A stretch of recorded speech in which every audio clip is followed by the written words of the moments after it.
beriman atau beragama.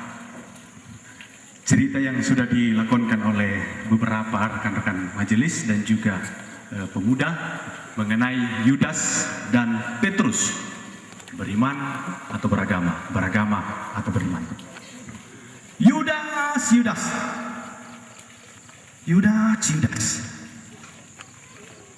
Seringkali saya berpikir tentang siapa ini Yudas. Kenapa Yudas yang harus terpilih untuk mengkhianati Yesus? Kenapa Yudas yang harus terpilih untuk menunjukkan jalan ke Golgota? Kenapa Yudas yang harus terpilih untuk melambangkan simbol dosa daripada semua umat manusia? Yudas, malang betul nasibmu Yudas. Siapa yang beragama Kristen di sini? Oh, tidak perlu angkat tangan.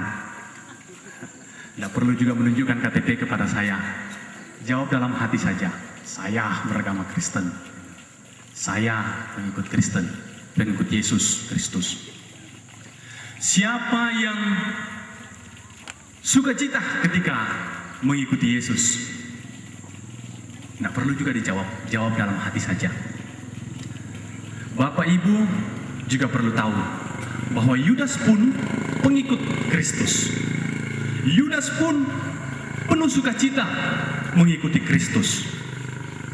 Yudas juga melakukan hal yang sama apa yang kita lakukan atau apa yang kita rasakan.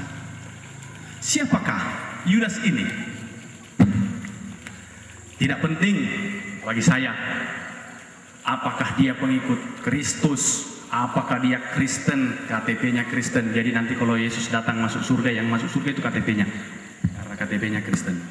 Tidak penting bagi saya untuk menunjukkan hal seperti itu, karena Yudas pun juga melakukan hal yang sama. Yang penting bagi saya adalah siapakah Yesus bagi Yudas, atau siapakah Yesus bagi Petrus tadi yang dilakonkan oleh rekan-rekan kita. Kalau semua murid-murid menganggap bahwa bukan saya ya Tuhan, bukan saya ya Tuhan, bukan saya ya Tuhan. Kemudian Yudas mengatakan, bukan saya, ya Rabi. Yudas tidak pernah mengakui Yesus itu adalah Tuhan. Tapi Yudas menganggap Yesus sebagai Rabi. Kalau tadi dalam prolog dikatakan bahwa dengan ambisi pribadinya, ternyata Yudas membuat suatu skenario yang begitu besar. Dalam cerita juga tadi bahwa Yudas ketika Maria menyeka kaki Yesus dengan minyak, itu minyak seharga 300 dinar. 1 dinar itu 1 hari upah kerja. Kalau sekarang mungkin paling rendah 40.000 ya, 50.000 taruhlah. 50.000 dikali 300 sekitar 15 juta. Jadi kalau Bapak Ibu mau bayangkan berapa juta yang ditumpahkan untuk menyeka kaki Yesus, itu harganya 15 juta. Orang Kristen mana yang tidak gusar melihat kaki seorang rabi, kaki seorang guru menurut Yudas, dibasahi atau dicuci pakai minyak yang seharga 15 juta rupiah. Ini uang 15 juta rupiah susah sekali dicari. 300 kali 300 hari kita bekerja untuk sekarang. Makanya Yudas mengatakan bahwa kenapa itu tidak dijual saja minyak itu, lalu kita memberikan kepada orang-orang miskin. Suatu pemikiran yang sangat logis. Saya pikir kita juga akan bisa menyikapi atau bisa memahami hal seperti itu. Tapi ini bukan suatu persoalan uang atau bukan suatu persoalan harga atau harta yang begitu mahal demi untuk Yesus, tidak. Tapi ini berbicara mengenai iman dan siapakah Yesus menurut Yudas. Bapak Ibu, adik-adik juga sudah melihat ketika harapannya Yudas melihat bahwa ternyata Yesus ini tidak mampu membawa perubahan. Toh akhir hidupnya di Golgota, tempat yang paling hina bagi orang Israel dan Romawi pada saat itu dan seluruh dunia bahkan. Akhir hidupnya ternyata berakhir di kayu salib, berdarah-darah, mati. Gitu. Apa gunanya itu? Ketika sudah diputuskan di pengadilan Pontius Pilatus bahwa dia harus dijatuhi hukuman mati, maka sirnalah harapan Yudas. Lalu Yudas pergi menggantungkan diri, sekalipun Yudas yang tadi pakai tali plastik ya, gitu.